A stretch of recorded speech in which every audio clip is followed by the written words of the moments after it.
So I find myself asking the same question just about every Sunday. Why? Why do I entertain this foolishness? Why did we have a competition in the offseason between these two quarterbacks? Why did we choose to start either one of these motherfuckers? Why? There's a lot of questions. There's a lot of whys going into week two. A lot of what were you thinking? Anyways, let's talk about it. I gotta get into this. Let's do this. So week one is in the books, and the Raiders take another loss. It's kind of All right. I guess commonplace at this point. It's a little bit sad. I'm not happy at all. Very But the angry. final score, 22-10, of course, over uh, down in LA against the Chargers. And again, just a very I'm not an uninspiring performance, to say the least, on both sides of the ball. Let's break down the stats. Of course, we'll talk about individual performances real quick. Gardner Minshew will go 25 of 33 for 257 yards. He would throw a touchdown, but he would throw a pick, and if I'm not mistaken, he would give up a fumble as well. He played rather okay, maybe, I guess. He would go on to break the franchise record for completion percentage. Does that really mean anything in a loss like this? I will get back to our quarterback situation in just a second because I feel um, very some type of way about it, to say the least. Anyways, Zamir White, I think this was his debut, or I think his debut as our starter. Not really good. 44 yards, 3.4 yards per carry. Not good. He would give up a fumble as well. So we had a non-existent offense. Alexander Madison would get a receiving touchdown. Okay, 4 catches, 43 yards there. All right. Our leading receiver was Jacoby Myers. Devontae Adams is wasting. Is fucking wasting. Let's not even fucking talk about the defense. I there were so many high hopes, and I still think, for what it's worth, no, let me not get too harsh on the defense. Let's be real here. The game itself was relatively close going into the third quarter, and that was because of the defense.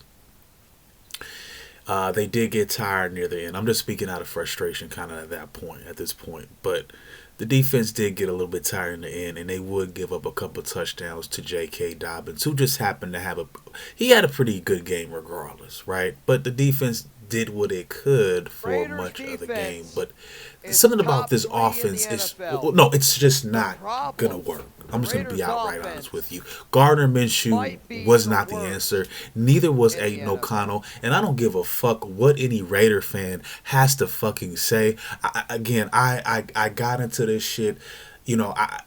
As a little kid, I've been watching this sport. I played it at one point in my life. Whatever. I have an affinity for it. I've watched it over as much as I could.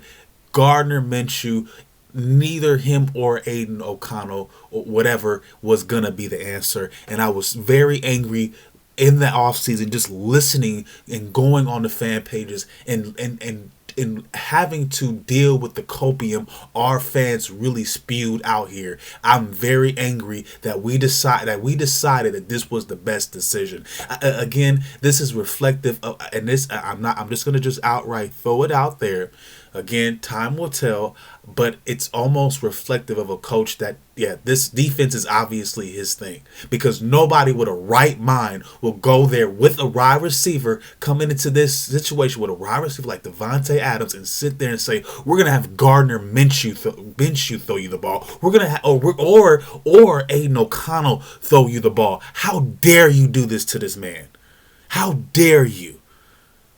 This all started off when we decided to bring him in, and then we decided to get rid of Derek Carr. Which, again, you could feel however you feel about Derek Carr. I thought he wasn't working either at some point.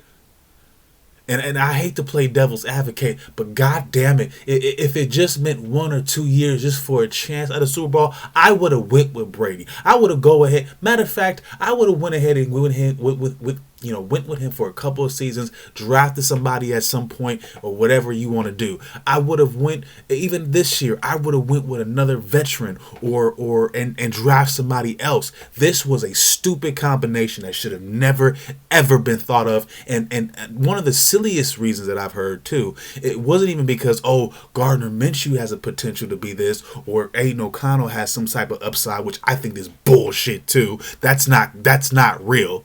That is not. Stop it. Whoever's saying stop lying to yourself. It's copium. Also, people had the nerve to say, these type of quarterbacks would actually make our offense or our defense help our defense out because we're a defense oriented team. Shut the fuck up. You know goddamn well that is cap. How dare you say something that's stupid? I'm sorry. You can sit there and look at Gardner Minshew's career numbers and say, these are not that bad. But again, he has a losing starting record, which means he can't get shit done. Then you want to go back. And don't get me wrong. Sometimes in certain sports like baseball, the win-loss record for a pitcher might be you might throw that out there. There's a lot of factors. Football, no. Quarterbacks are a factor into why their teams can lose a game. And with the way Gardner Minshew played, he lost us the game. Okay? And he's not going to get better than what he is. I don't give a fuck what these stats might tell you. The common stats might tell you. He does not win games, and neither did Aiden O'Connell.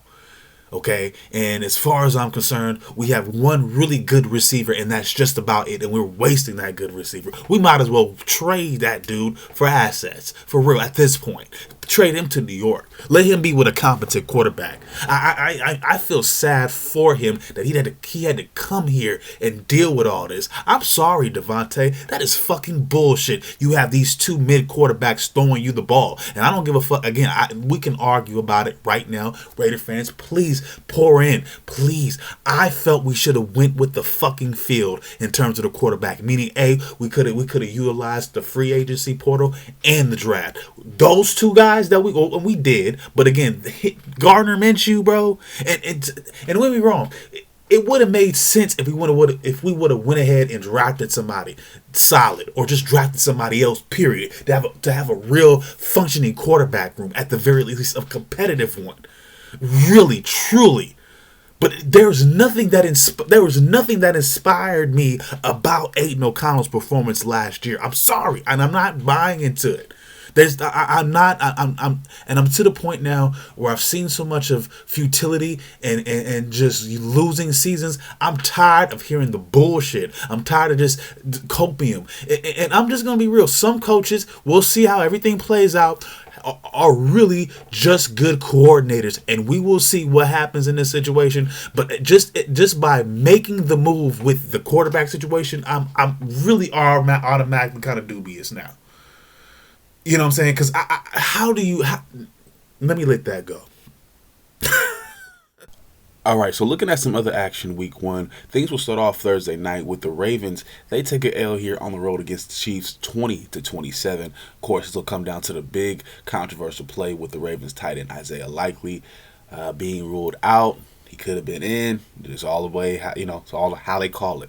Lamar, he wouldn't have a bad game. He would have 390 total yards. They just couldn't get it done in one of those premier matchups, and we know people going to get on them for that. Moving on, we have the Eagles. They get it done in Brazil versus the Packers, 34-29. The biggest takeaway from that game is Jordan Love has sprained his MCL, and he will be missing 3 to 6 weeks. So Packers, you got to look at Malik Willis to see you through. Good luck, guys. We got the Saints. They get the blowout win against the Panthers, 47-10.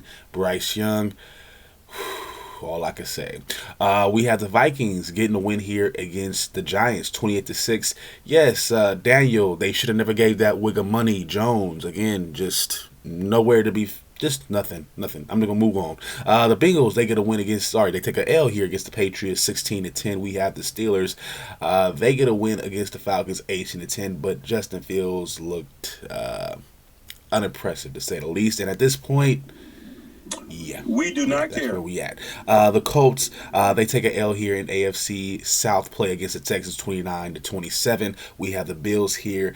They get it done against the Cardinals 34-28. A lot of people are making a note of, Marvin Harris Jr.'s lack of production. It's just week one. Let's see how everything goes. Stop it. Just let's watch how things play out. We have the Bears. They take a win against the Titans 24-17 was the final score. Neither of the rookies did anything noteworthy. Caleb Williams would go 14-29. He would have 93 passing yards. But and also Chicago would just struggle overall offensively, just 148 yards. But the defense would be really solid. They would force 3 sacks, 3 turnovers. Will Levis, he struggled in his first regular season matchup. He would have to throw 2 picks. So it's a learning curve for these guys, Caleb and Will Levis for that matter. We have the Dolphins. They get a win against the Jaguars 20-17. We have the Seahawks.